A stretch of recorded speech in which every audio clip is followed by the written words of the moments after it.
In 1985, Honda were in trouble. Their reputation was on the line. They were having problems with their V4 engine, which would result in basically complete failure. It was so bad, in fact, people started referring to it as the engine with chocolate camshafts. Now, obviously, Honda had to do something about this, so they went back to the drawing board and came up with this, the VFR 750. Most of you with a car or a bike will have had your cam belt or your cam chain changed. This doesn't have either of those. This has gears. It's a cam gear train. There are gears going from the camshafts to the crankshaft. No belt, no chain, gears. Honda put so much money into the research and development of this bike that they actually ended up making a loss on each one they sold, supposedly. As a result, Honda had created one of the most reliable engines ever built, if not the most reliable engine ever built. As well as being super reliable, it was also pretty fast. I mean, this thing in 1986 could go 0 to 60 in less than 3.5 seconds, and it had a top speed of about 150 miles an hour. I'm not sure if it can still do that now, what with it being nearly 40 years old, but it's quite an achievement really, isn't it? Now, if you've seen any of my other videos, you might be wondering, what's Ash doing with what appears to be a complete and good-looking bike? Well, despite the fact it appears and looks really, really good condition for such an old bike, it does have one small minor issue. It doesn't run. Also doesn't have an MOT, needs a service, brakes are binding, the usual stuff that I have to deal with when I buy an old bike like this. Now, this hasn't been abandoned, so to speak, or neglected or anything like that. It just hasn't been used. The previous owner bought it back from someone that they sold it to, long story short, but it ended up being sat in the garage for the best part of 18 months, and then they decided they wanted some space and they wanted to sell it. So along came me.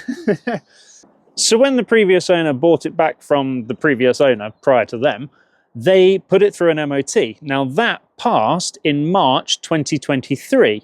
For the MOT, the previous owner had brand new tires fitted. And as you can see, they've still got a lot of the knobbly bits on the side. These have a date code of the 37th week of 2022, so they're only a couple of years old. Also for the MOT, I believe the brake calipers, front and rear, were all rebuilt. They seem to work okay. They're binding a little bit. I think they'll free up from use. And apparently a lot of money was spent on the carburetor fueling system, so I might not have to do too much to it. Sirens in the background.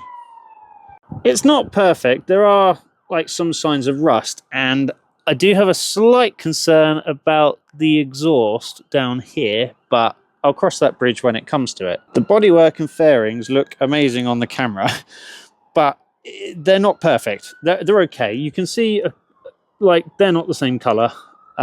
This isn't the same color. The tank isn't the same color. I don't think that and that are the same color. The wheels are the same color to one another, but yeah, it looks great in photos, not so much in real life, but still, it doesn't look bad at all. Nothing compared to what I've had on the channel in the past. Just have a look at my FZR or GPZ projects. The MOT expired in March 2024, and the bike hasn't been used since. The previous owner assures me that it was running and working fine when it was parked up, and that it probably just needs a carb clean, but I'll be the judge of that. So I guess the next thing we want to do is try and start it. Let's just turn the key and see what happens. Now, it did come with the original key, which is quite cool. Only one, sadly, but still cool. Honda. Well, what happens if we put the key in the ignition and try to start it? We're in neutral. I've got an oil light. The fuel light's gone off. I'm going to pull the clutch in, pull the choke out.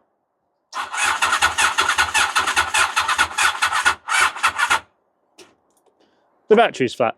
Okay, so I'm going to put the battery on charge and then we'll try again. The previous owner has also given me a Haynes manual to go with the bike, and I'm sure this is going to come in real handy because I don't have the service manual for this bike yet. So I need to get one of those ordered, but for now this will do. And normally what I do is I use the service manual original from the manufacturer in conjunction with a Haynes manual, because sometimes one manual is better than the other one for certain things. So the first thing I'm going to do to get access to the battery is pop the seat off. But before I can pop the seat off, I need to take the rear seat cover off, which is kind of just being held on by a finger tight bolt there. So I'm going to take that off, and then hopefully the seat will come off with the key lock, which is just down there. And I'm in. Okay, so I probably should have checked the manual, because the battery is not under the seat like it is on some bikes. It appears to be behind this side panel, so I'm going to take that out. But in all fairness, the seat should have come off anyway before taking that side panel off, just so you don't damage it. So with a flathead screwdriver.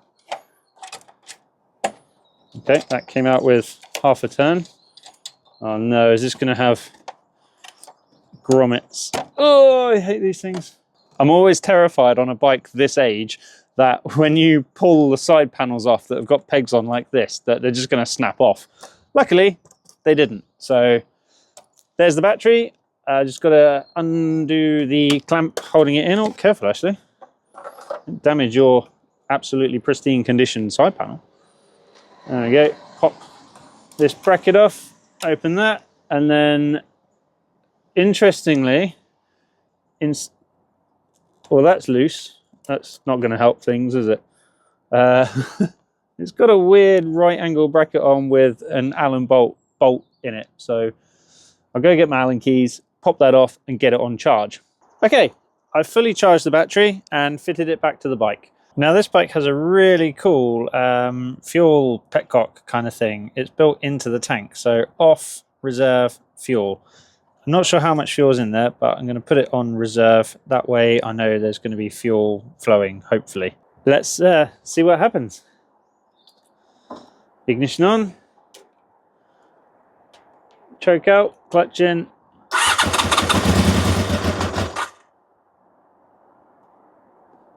Okay. That was better than last time and more than I expected. So it doesn't quite run.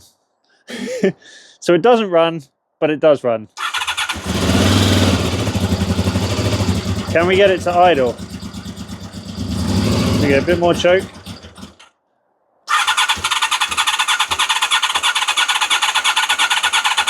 See, now I think it's flooded. So I think we found the probable problem.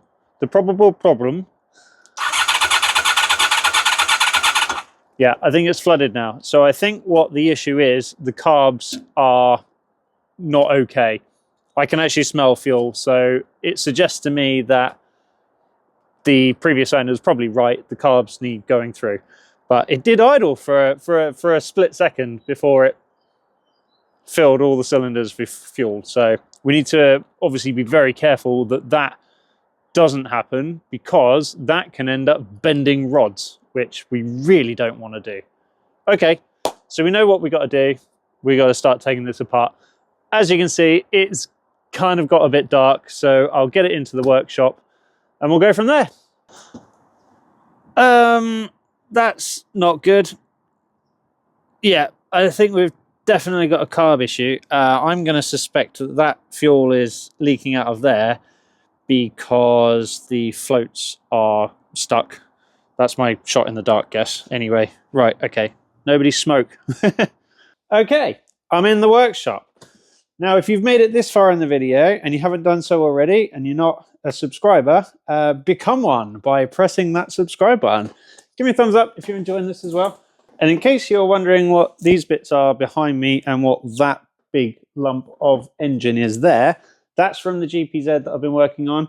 I was really hoping to get these bits painted by now. However, the weather hasn't been kind and they need painting outside because, well, last time I painted something inside here, I got black 2K paint all over my yellow FZR, which is behind you. And it took me a while to polish it all off. Sadly, the clutch lever has started leaking. So the master cylinder is leaking clutch fluid. I have had that thing apart 3, 4, maybe 5 times. and I cannot get it to not leak. I think there's some score marks on the inside of the bore where the plunger goes, so I'm going to have to buy a replacement. I've tried polishing it out, can't do it. Anyway, back to this. Okay, so next thing and first thing we need to do that now we're inside, take the tank off so we can see where we're at and find that fuel leak.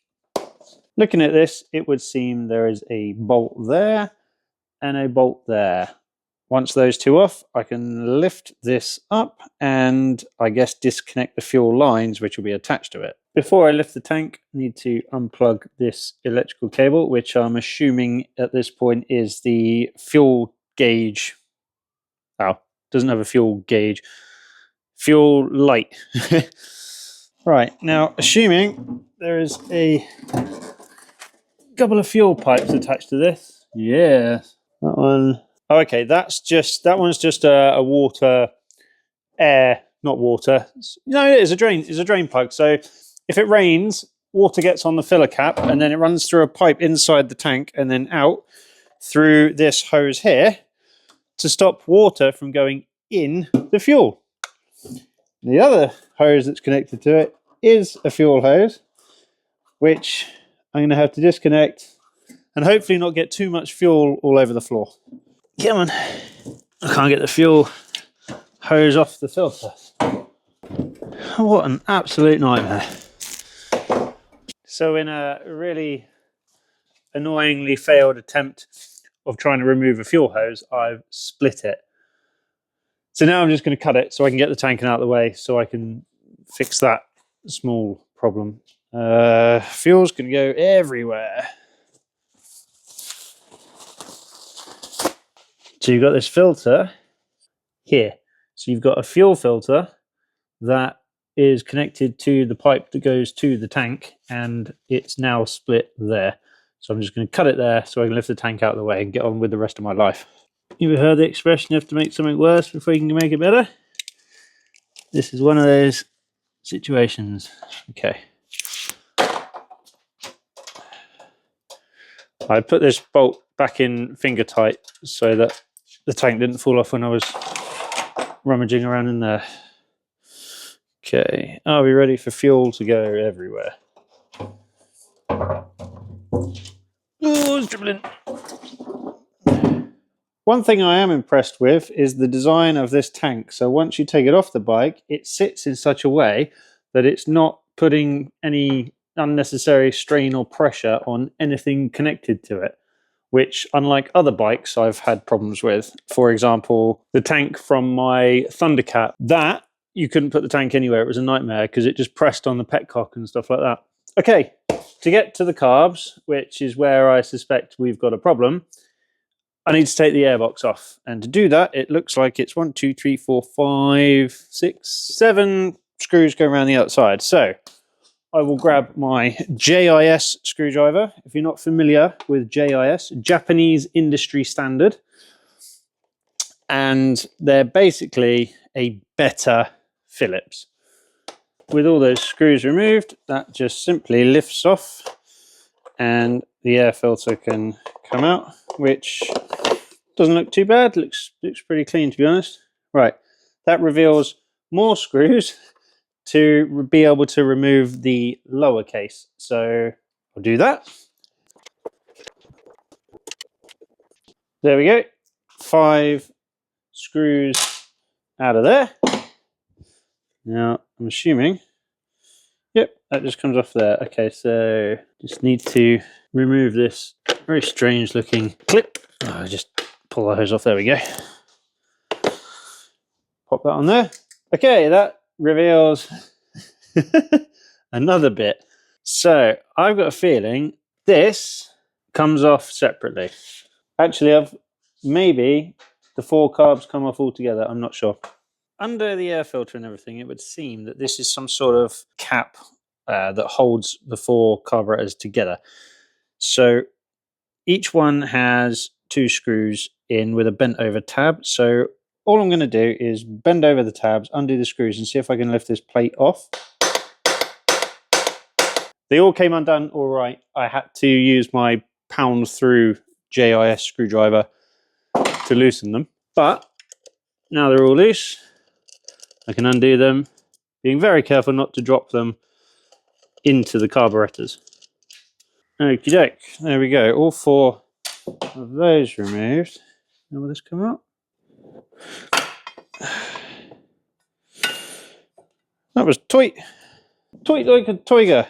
We can now get a real clear picture of what's going on with the 4 carburetors here. And on first impressions, they don't look too bad. However, they are very fuely.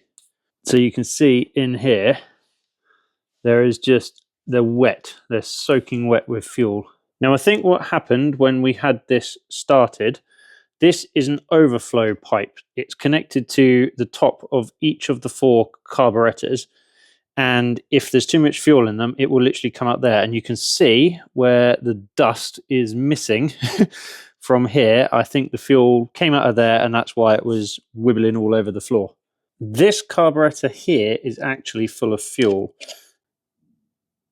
It's hard to see, but can you see in the bottom of there? It is full of fuel.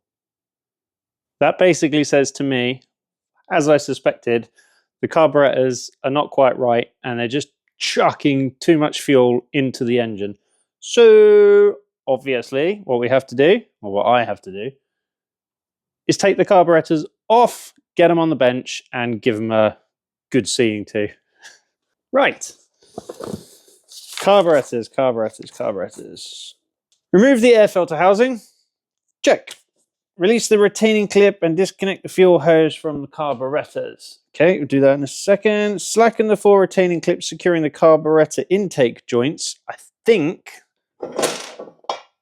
that was this. Slacken the choke cable, remove that, remove the throttle cable, and ease the carburetors away from the engine. It does mention here that removing the side panels might make it easier to access the effectively Jubilee clips that are around the throats of the carburetors where they attach to the engine. So I probably should do that. It'll make my life easier, won't it? Yeah, get them out of the way. That way they won't get damaged while I'm working on the bike as well. Okay, so I'll do all these things on this list, and hopefully, wriggle, they'll just come out. Be easy as pie, right? Show me a bike where the carburetors are easy to remove. Maybe this will be the first one. Okay, fuel line. 3. What was next? Oh yeah, cables and stuff. Choke cable. So that's down there. So the choke cable's here. It should be quite simple just to remove that from that. There we go. And then pop a screw in there to undo that clip and take that off. When I say pop a screw in there, I mean pop a screwdriver in there. Okay, I've done that. Now the throttle cables, there are 2. So you've got a return cable on this model as well. So these are a couple of nuts attached to kind of a clamping ring thing there. And then the same sort of cable eye thing that goes in there.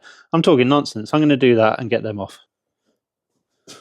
So once you've got a spanner in there, you can loosen that and then wriggle the cable out from the thing. There we go. So with the throttle cable, the choke cable, and the fuel line disconnected, I can now look at getting to the clips that hold the carburetors actually onto the engine. Like I said, I need to remove these side fairings to get to those clips. Okay, I'll do that. Looks like just a few screws and they'll come off. Interestingly, and I'm sorry I didn't show you this when I pulled them out, at the bottom of the front fairings, there are 2 big R-clips, like kind of holding them together. When I put them back on, I'll make sure I show you. Huzzah! That was very easy. Now, hopefully, I can get in there and be able to get these carbs off. Yep, as I suspected, I can now get to those, which are the Jubilee-esque clips that are holding these to the engine. So you've got 2 on this side, 2 on this side. Oh, there you go. You can see them a bit clearer on this side. And then obviously there's 2 on the other 2 carburetors. Anyway, I'm waffling. I'm going to undo those, get this other side panel off. Obviously, I'm going to have to move the bike because I can't get there at the minute. And then they will be off and on the bench. So literally is brute force and ignorance, sadly. It's such a delicate contraption.